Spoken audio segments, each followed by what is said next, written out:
Welcome to Palindrome ASMR.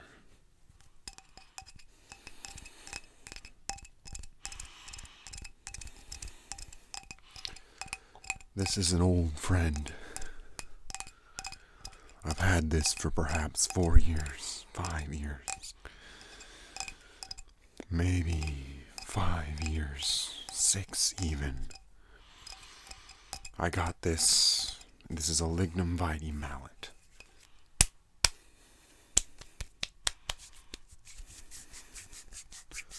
It is the heaviest wood in the world. Lignum vitae is one of the 2 woods that sinks. It's so heavy that it sinks in water. Lignum vitae and one other wood. Its density is very dense. Although it does not score hardest, it is not the hardest wood, as according to a test, I forget what the test is called, but how you measure a wood's hardness is you take a 1-inch diameter steel ball and you measure how much force it takes to push that ball halfway into the wood. Lignum vitae does not score highest. I don't know which wood scores highest, but it is not Lignum vitae.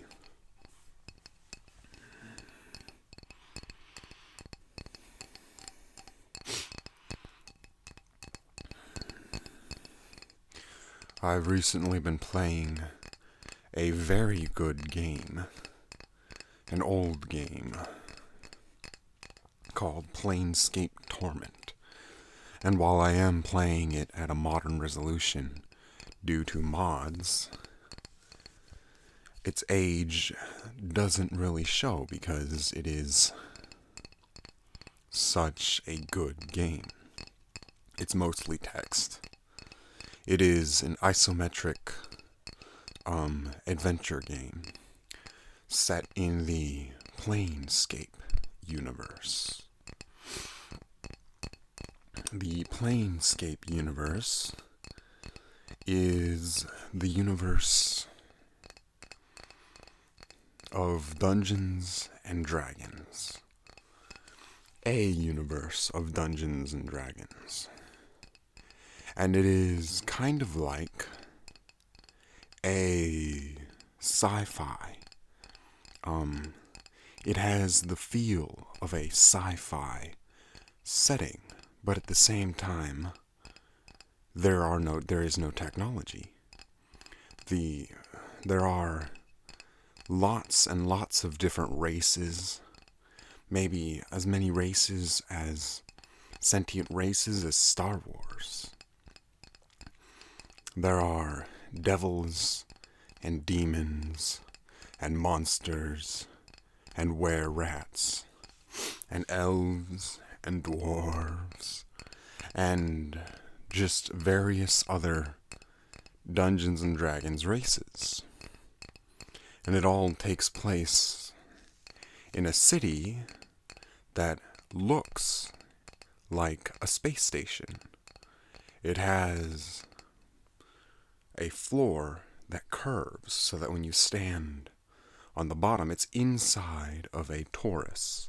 So when you stand on the bottom, you can see buildings directly above you. And that is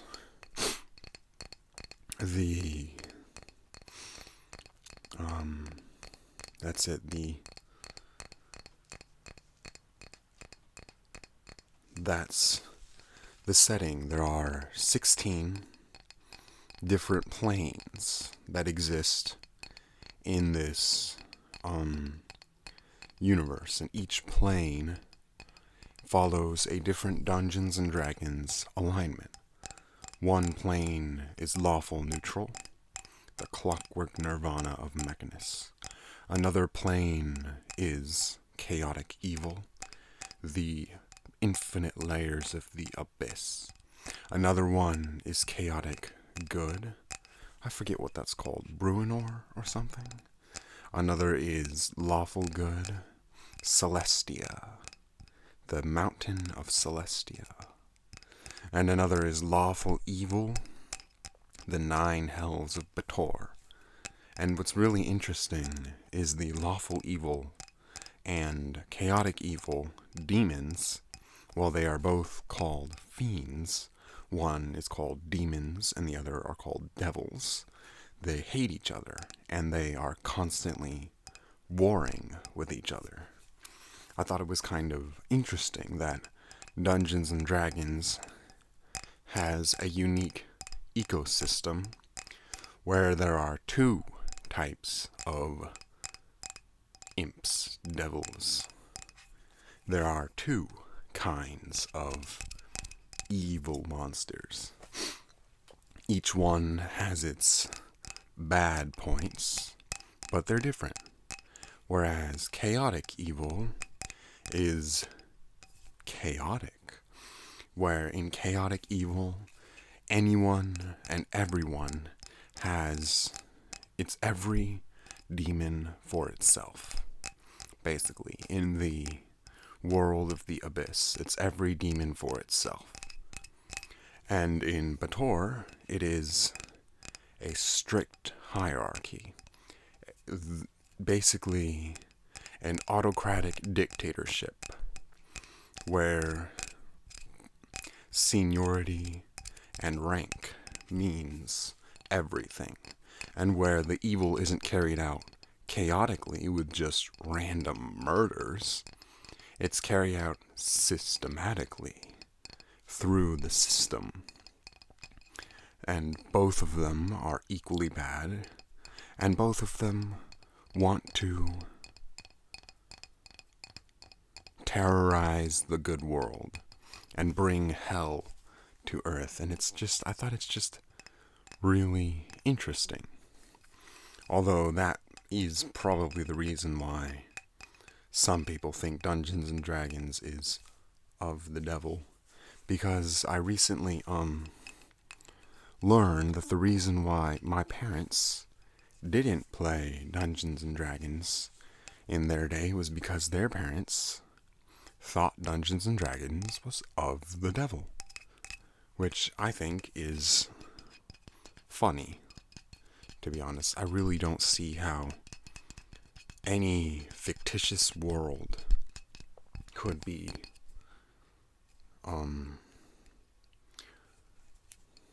problematic enough to I just think not allowing yourself to consider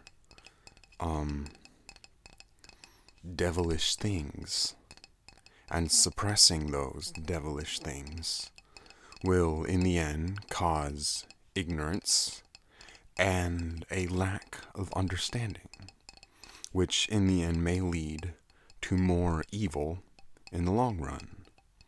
If you do not consider bad things, or at least consider them in the safe environment of a story, then you will not know how to react to those things, and you will have a gut instinct that is based on what people tell you instead of what you have seen.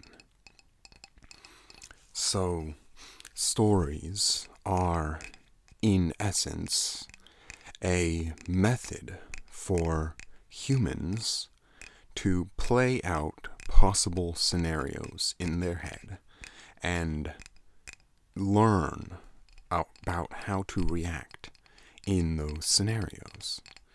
The reason why we love stories so much is because it is evolutionarily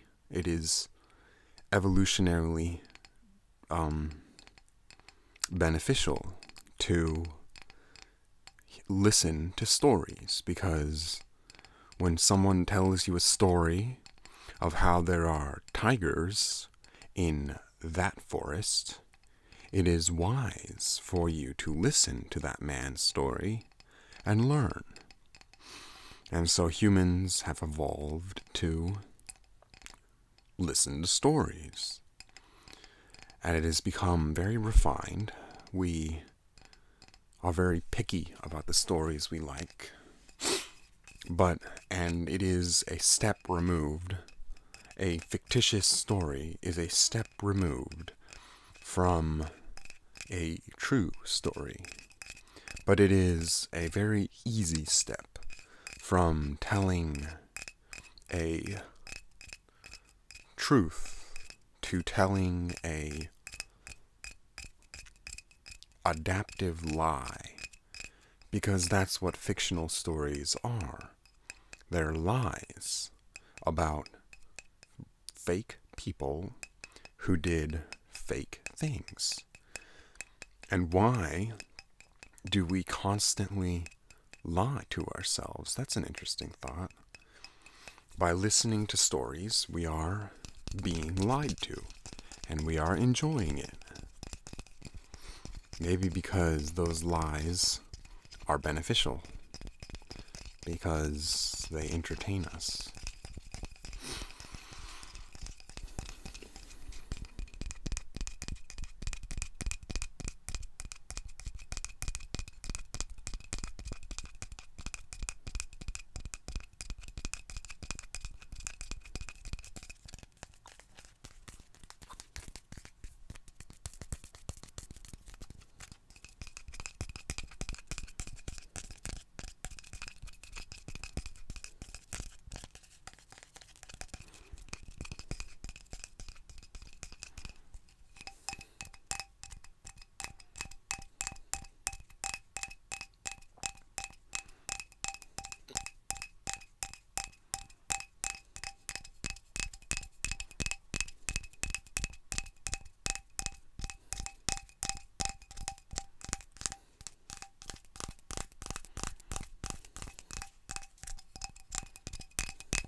I don't know. I just really enjoy this game. It's a lot of text, a lot of reading. There's no voice acting. It's just big walls of text. But there are so many interesting characters. There are so many interesting events. And, like, for example, you help an alleyway give birth.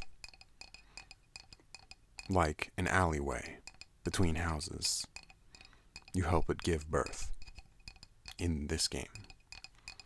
And in this game, there's a wizard who was a pyromaniac in his life.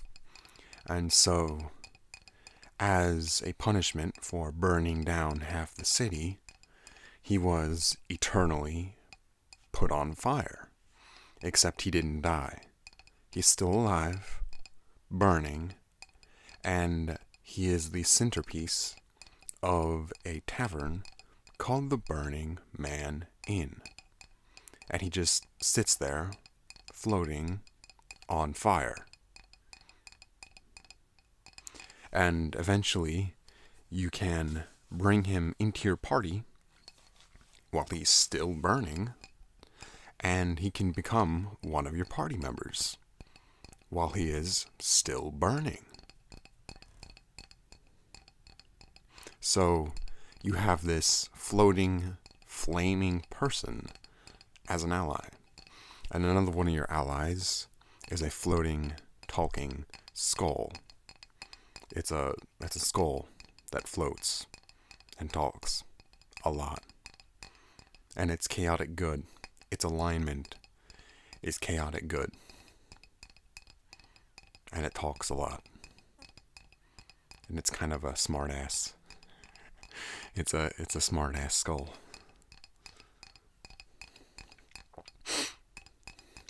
And there is a nation of zombies, a dead nation, where zombies live in peace and basically just live. And there is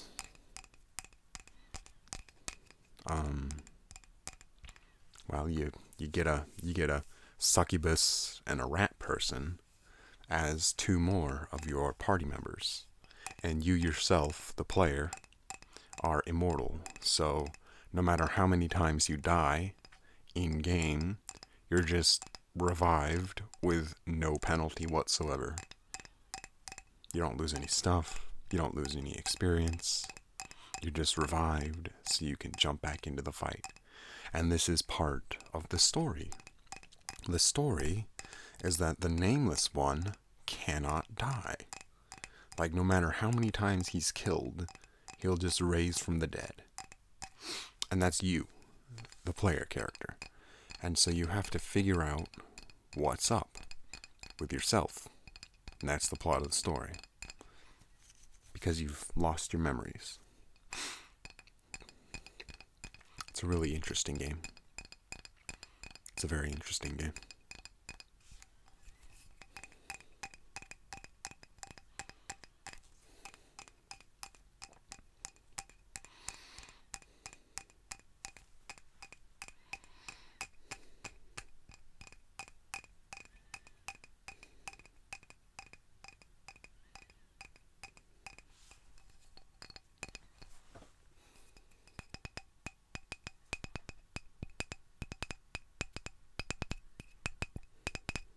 I'm playing Mars in my head. You know, by Gustav Holst. Bum bum bum ba da dum bum bum bum bum ba da na. I'm bad at this. That's probably not very relaxing either.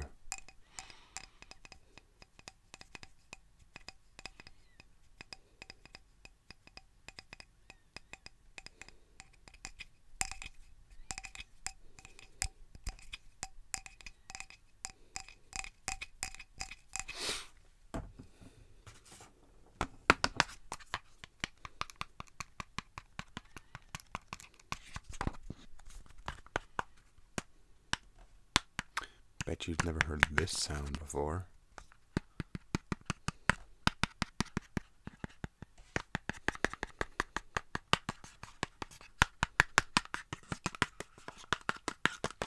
You know what kind of a job I think is interesting? Sound designer.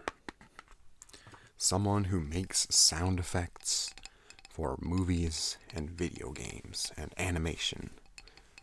Because when you have to provide the sound of a snapping neck, what are you going to do? How are you going to... I mean, you can't actually snap someone's neck and record the sound. So what do? Well, you take some turnips and you snap those. And like the sound of a plasma rifle from Halo, how do you make that sound? Or the sound of someone's footsteps? Because, to be honest, not to be honest, to be factual, every single sound in anime and animation in general has to be collected and manufactured. Footsteps, they're not real, so you have to manufacture them. Cars passing, cicadas chirping, clothes rustling, breathing, doors opening and shutting, stairs, concrete,